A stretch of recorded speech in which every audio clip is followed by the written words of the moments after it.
My dear brothers and sisters, today is the great feast, the solemnity of Saints Peter and Paul, apostles of the Church, and we always recognize them as the pillars of the Church.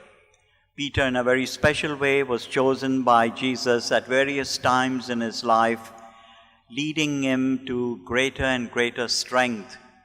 And today's gospel certainly tells us that Jesus saw in him something different. Peter himself did not see himself like that. He often failed, as the gospel accounts tell us. There might have been a sense of frustration within him, but it was Jesus who was constantly lifting him up, whether he was sinking in the water, whether he was denying him. Jesus places him in charge of the church that he founded. And it is so wonderful to see God relying on human beings in order for his work to go on, choosing certainly Mary to be the mother of God, and then the apostles who would carry on that task of bringing people to God. We see in this gospel passage the role of the church. The church is there to teach, to pass judgment on cases which concern the doctrine or the morality of the church, and to either lead people to God or to caution them on how they can do so. Paul was the apostle also of the Gentiles, somebody who had great passion in him, and yet he was moving in his own direction till he encountered the Lord.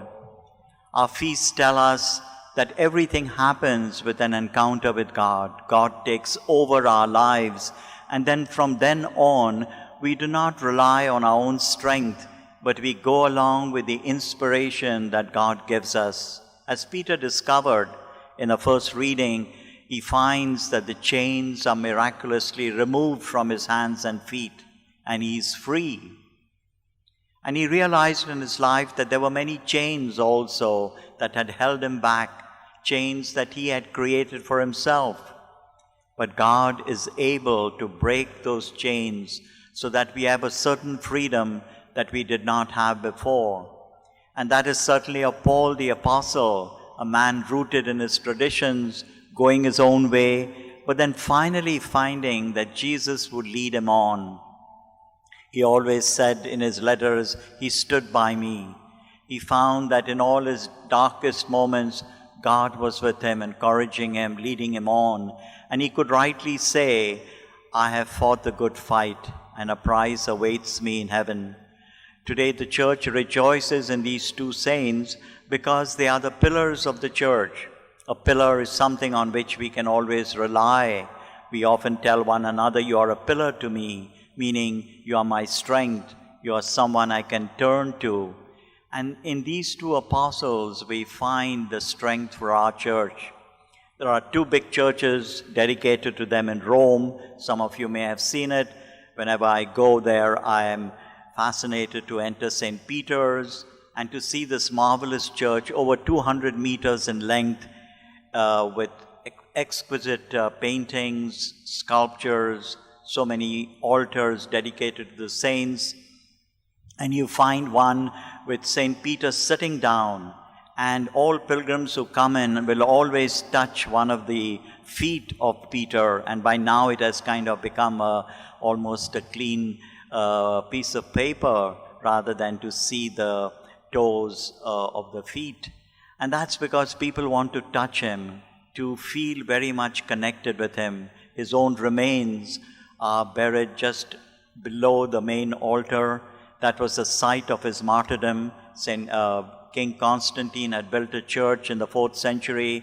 Later on, through various phases, it got renovated into its present looks when it was done so in the 16th century. And some very eminent artists have worked on it, like Bramante and Bernini and Michelangelo. St. Paul's has also a church called St. Paul's outside the walls. It's a little outside the territory of the Vatican, but it belongs to the Vatican. And if you enter that church, once again, a very beautiful church, about 100 meters in length, you see St. Paul at the entrance, and on a mosaic you find Jesus flanked by Peter and Paul, St. Andrew, and I think it is Luke, the gospel writer. Today's readings, my dear sisters and brothers, gives us great hope. It tells us that we are deeply connected to the church by our devotion to Peter and Paul.